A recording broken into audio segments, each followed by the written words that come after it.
কথাবিলাসীতে তোমাদের স্বাগত। পাঠ করছি শিবনাথ চক্রবর্তীর লেখা হাসির গল্প পুরস্কার লাভ। তোমাকে এক জায়গায় সভাপতিত্ব করতে হবে আজ। অনুকূল এসে ধরে বসলো আমায়। রক্ষে করো ভাই, বললাম আমি। সভা টভায় আমার যাওয়া পোষায় না, বক্তৃতা টক্তৃতা আসে না একদম। সভাস্থলে আমি গবারাম, কোনোই শোভা নেই সেখানে আমার। হ্যাঁ, যদি আমার তেমন বলদ শক্তি থাকতো তাহলে না হয়। চলৎ শক্তি থাকলেই হবে, বাধা দিয়ে বলল সে। তোমাকে কিছু তো বলতে কইতে হবে না। পুরস্কার বিতরণের সভাহে, ছোট ছোট বাচ্চাদের আবার। বসে বসে শুধু তুমি পুরস্কার বিলোবে, ব্যাস। কচি কাঁচারা কারো বক্তৃতা শুনতে চায়ও না, বোঝেও না। কিসের পুরস্কার? আমি জিজ্ঞেস করি। শুনি তো একবার, পরিষ্কারভাবে জানতে চাই। চকোলেট, লজেঞ্জুস, বিস্কুট, টফি এইসবের। এছাড়া আবার কি? ছোট ছোট বাচ্চাদের কি দেয় লোকে আবার? আর যে সব বিলোবে সে কি পুরস্কার পাবে? যা সরাতে পারো, ওই বিস্কুট চকোলেটের থলে থেকে যা পাচার করতে পারো ফাঁকা তালে। অনুকূল জানায়, তোমার হাতেই তো সব হে, খালি হাত সাফাইয়ের কাজ বইতো না। হ্যাঁ, এমন হলে সভাপতিগিরির ঝক্কি নেওয়া যায় বটে। লোভজনক আর লাভজনক বলেই মনে হয়।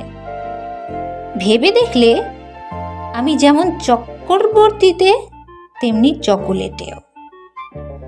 চকার নিয়ে দুয়ের গোড়াতেই আমি চমৎকার রূপে রয়েছি। কিন্তু হাত সাফাই করতে পারলে হয়। আমি কিন্তু জাদু সম্রাট নই। অতগুলি জাদুমণির চোখের ওপর তাদের মুখের গ্রাস নিজের পেটে পাচার করতে হলে হাতের যে কারিকুরি লাগে, তা কি আমার মুঠোর মধ্যে আছে? যদি সরাতে গিয়ে ধরা পড়ে যাই হাতে নাতে? যাক, গালে দিতে নাও যদি পারি, চকোলেটের নাগালে থাকতেও আরাম। এই ভেবে আমি রাজি হয়ে গেলাম। কেমন মিষ্টি কাজ নিয়ে এসেছি তোমার জন্য আজ, বলল অনুকূল। তুমি তো চিরকাল আমায় শত্রু বলেই জ্ঞান করো। ভাবো যে আমি তোমাকে খালি ফাঁসাতেই আসি। ঘোরতর বিপদে ফেলাম, তালেই রয়েছি আমি। ভালো, এবার তোমার সেই অমূলক সন্দেহ দূর হলো তো? ওর কথায় আমি সলজ্জ হই। সত্যি বলতে অনুকূলকে কোনোদিনই আমি অনুকূল চক্ষে দেখিনি। সন্দেহের বশে বরাবরই ওকে আমার প্রতিকূল বলে মনে হয়েছে। এই পর্যন্ত ওদের বাড়ির কোনো ভোজে ও আমায় ডাকেনি কখনো। যদি গায়ে পড়ে বাড়ি বয়ে খেতে গেছি, ওর দরজার ভোজপুরি আমায় ঠেকিয়েছে। সেই হিসেবে তার আজকের এই যে নেমন্তন্ন, তবে একে ভোজনের না বলে ভোজবাজির বললেই ঠিক হয় কি না? কিন্তু তাহলেও এ কথাও বলবো, এতদিনে এই যা ওর একটু আনুকূল্য দেখা গেল আমার দিকে।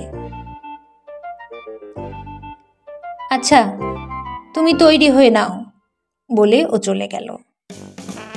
ফিরে এলো দু হাতে দাড়ি গোঁফ নিয়ে। কার গোঁফ দাড়ি কে জানে? ওর নিজের না, তা আমি দিব্যি গেলে বলতে পারি। ওর দাড়ি ফাড়ি আমি কোনো কালে দেখিনি। তার উপরে কাঁধে নিয়ে এলো এক আলখাল্লা। এ কার দাড়ি গোঁফ হাতিয়ে আনলে হে? আমি অবাক।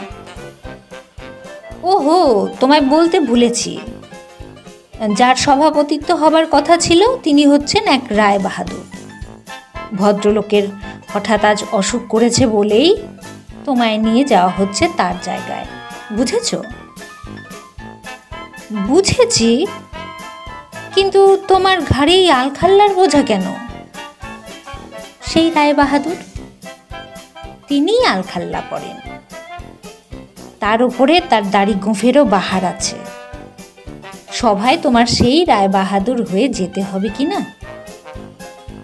ও, তাই বুঝি ভদ্রলোক তার আলখাল্লা আর গোঁফদাড়ি আমায় ধার দিয়েছেন, পাঠিয়ে দিয়েছেন তোমার হাতে? কিন্তু বলতে কি, ব্যাপারটায় আরো বেশি তাজ্জব লাগে আমার। আহা হা, তার কেন গা? ভাড়া করে আনলাম যে বাজার থেকে, তোমায় রায়বাহাদুর সাজার জন্য। সেও কম অবাক হয় না। নিজের গোঁফদাড়ি কি কেউ কখনো কাউকে দিতে পারে? আমিও তো সেই কথাই বলি, কিন্তু বললে হবে কি, রায়বাহাদুর সাজাটা সত্যি আমার সাজা বলে মনে হয় তখন। আবার সেই সন্দেহ জাগরুক হয়, অনুকূল কি সত্যি আমার প্রতি অনুকূল? সে সত্যি কি আমার প্রকৃত বন্ধু? ঘোরতর সংশয় জাগে মনে। মনে হয় এত দিনেও আমি ওর অনুমাত্র কুল পাইনি, অকুলেই রয়েছি বিলকুল। দেখো, আলখাল্লাটা আমি পড়তে পারি, কিন্তু গোঁফদাড়ি আমি লাগাতে পারবো না, স্পষ্ট করেই বলে দিই। তোমার ওই লম্বা লম্বা দাড়ি গোঁফ, ওই সামলাতেই যদি ব্যস্ত থাকবো, তাহলে আমি অন্যদিকে মন দেব কখন? না গজানো, নিজস্ব না হলে সে দাড়ি গোঁফ ভারী এক গঞ্জনা, খালি খুলে খুলে পড়ে। আমি যদি এক হাতে দাড়ি আর এক হাতে আমার গোঁফ ধরেই থাকলাম, তাহলে পুরস্কার বিলোবই বা কোন হাতে? আর নিজেকে পুরস্কৃত করবই বা কোন ফাঁকে? সব কথা খোলাখুলি বলার আমি পক্ষপাতী। আমার দুটি বই তো আর হাত নেই। আহা, এ তোমার আটা দিয়ে সাঁটা গোঁফদাড়ি না যে খুলে পড়বে, রীতিমতন ইলাস্টিক রবারে লাগানো। এমন করে আটা তোমার দাড়ি গোঁফের জায়গায় নিজের জোরে চেপে থাকবে, কিচ্ছু ভাবনা নেই তোমার। আঁটলাম দাড়ি গোঁফ, জিনিসটা কিরকম লাগসই হয়েছে ও টেনে টেনে দেখলো, আমাকেও দেখালো। আমিও নেড়ে চেড়ে দেখলাম। এলাহি ওই গোঁফদাড়ি, তার উপরে আলখাল্লা চড়িয়ে এমন জবরজং দেখতে হলাম যে বলবার নয়। দাড়ির জটা জুটো নিয়ে জড়ীভূত হয়ে জুটলাম গিয়ে সভায়। ঘর ভর্তি এক পাল কাচ্চা বাচ্চা এমন চেঁচামেচি লাগিয়েছিল যে মনে হলো বুঝিবা বাল্যখিল্যদের পাগলাগারো দিয়েই এসে ঢুকলাম। কিন্তু গিয়ে ভেতরে পা দিতেই আমাকে দেখেই না তারা একেবারে চুপ মেরে গেল। তখন একটা লজেঞ্জুস মেঝে পড়লেও শোনা যেত এমনি স্তব্ধতা বিরাজ করতে লাগলো। সেই স্তব্ধতা ভাঙলাম আমি, বক্তৃতা দিয়ে নয়, নিজের পা ভেঙে। সভামঞ্চে উঠতে গিয়ে ঢিলে আলখাল্লায় জড়িয়ে প্রকাণ্ড এক আছাড় খেলাম। আর আমার সেই আছাড়েই স্তব্ধতাটা মচকালো প্রথমে, ভাঙবার আগে। তারপরে একেবারে হই হই করে ভেঙে পড়ল। আছাড় আমি এর আগেও কখনো খাইনি যে তা নয়, চলতে ফিরতেই খেয়েছি, পথে ঘাটেই। তখনও আমার পতন দৃশ্যে দর্শকদের খুশি হয়ে হাসতে দেখেছি, কিন্তু এখানে যা দেখলাম, আমার অধঃপতনে শিশুদের যে উল্লাস, যে কলরোল, যে উৎসাহ, এরকম আর কখনো দেখিনি। আমাকে অপদস্থ দশা থেকে টেনে তুলল অনুকূল। উঠবার সময় আমার আরেকটা পা লম্বা আলখাল্লার পকেটে সেঁধিয়ে। কোথায় ছিল যে পাটা আর কি করে যে সেঁধুল সেই জানে। আবার একটা আছাড়ের উপক্রম হয়েছিল। চট করে আমায় ধরে ফেলল অনুকূল। আমার দ্বিতীয় পাটা আর ভাঙল না এই বিপাকে। তারপর নিজের পকেটস্থ পাকে বার করে খাড়া হলাম আমার কোনো রকমে। আমি স্থির হলে পর সভাপতির অস্থিরতা কমল। বছর 5-এর একটা মেয়ে এগিয়ে এসে জিজ্ঞেস করলো আমায়, তুমি আমাদের রায় কাকু? আর একটা ছেলে, আমার চেয়ে বয়সে প্রায় হাত দেড়েক ছোট, আপত্তির সুর তুলল তার কথায়, না, আমাদের বাহাদুর কাকা। সভায় পা দিতেই পদচ্যুত হয়ে আমি যে একজন রায় বাহাদুর সে কথা ভুলেই গিয়েছিলাম।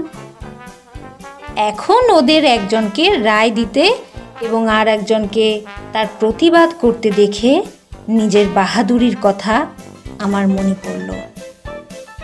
আলবাত, আমি বললাম, হ্যাঁ, একাধারে আমি সেই রায় আর বাহাদুর, আদি এবং অকৃত্রিম, একমেব দ্বিতীয়ম।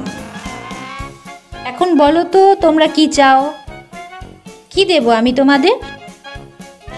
চকোলেট, লজেন, জুস, বিস্কুট ধ্বনিত প্রতিধ্বনিত হতে থাকলো চারিদিক থেকে।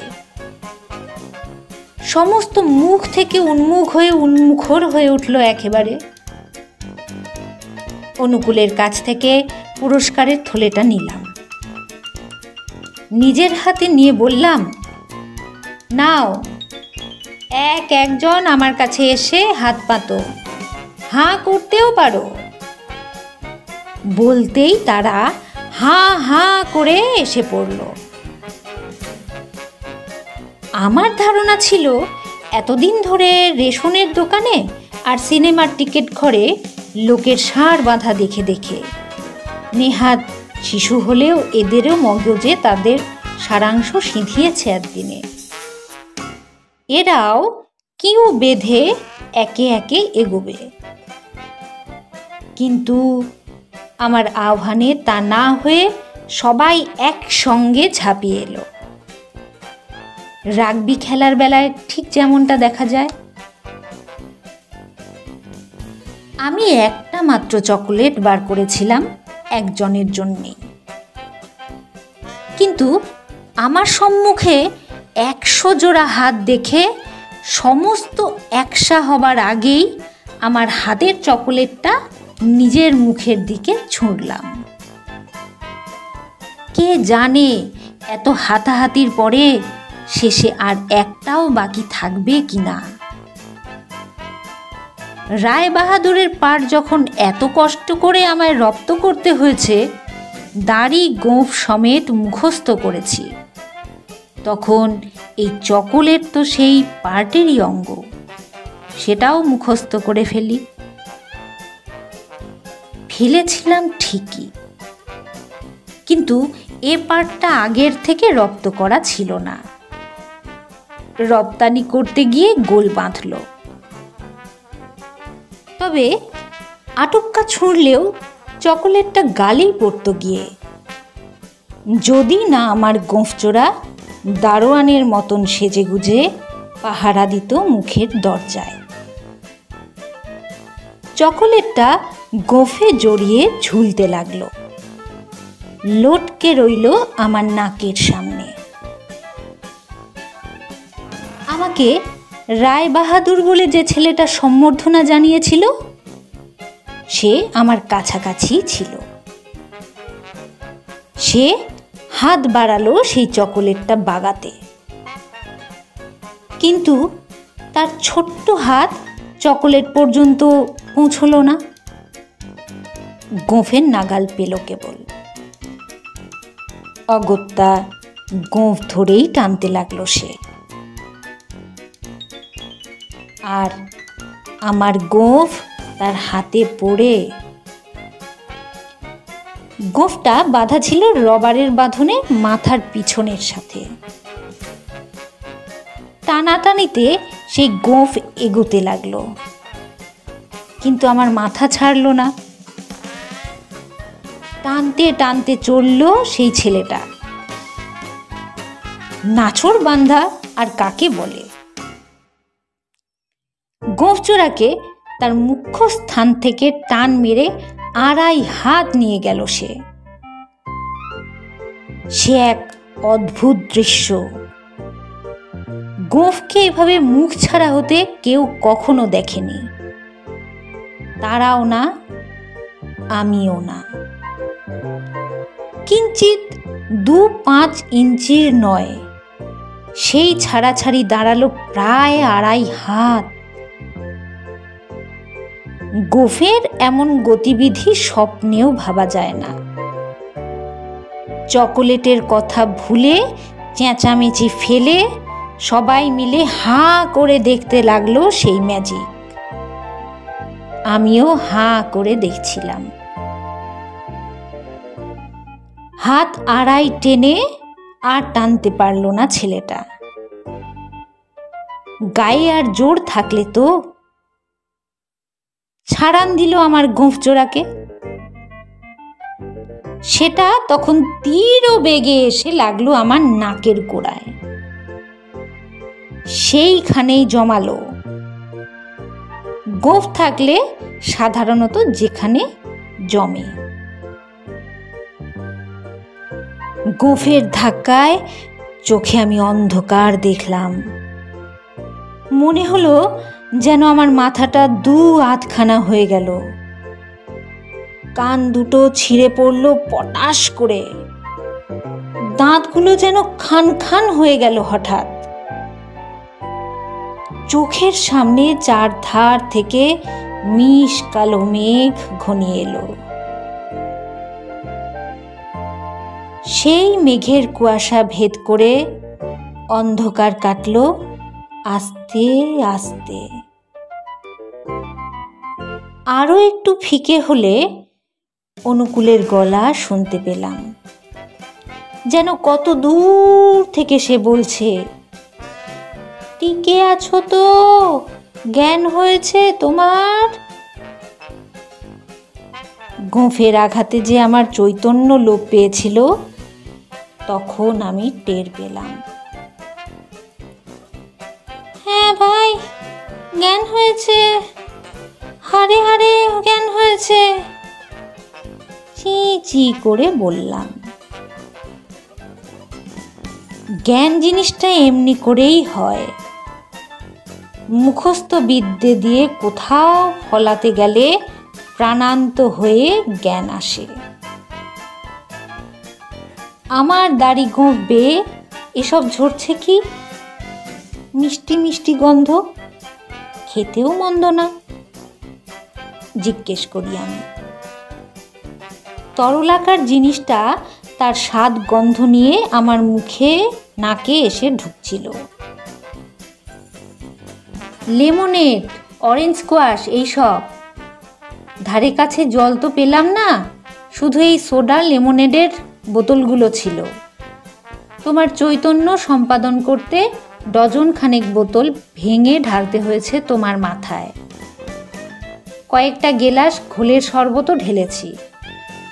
তোমার হুঁশ আনতেই ভাই কি করব? হুঁশিয়ার অনুকূল, ঘোল তো খেয়েছিলাম আগেই, এখন ঘোলের শরবতের খানিকটা চাখি।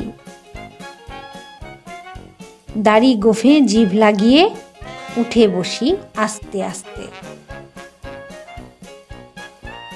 জিভ খেলাতে গিয়ে হঠাৎ আমার টাকরায় কি যেন টের পাই।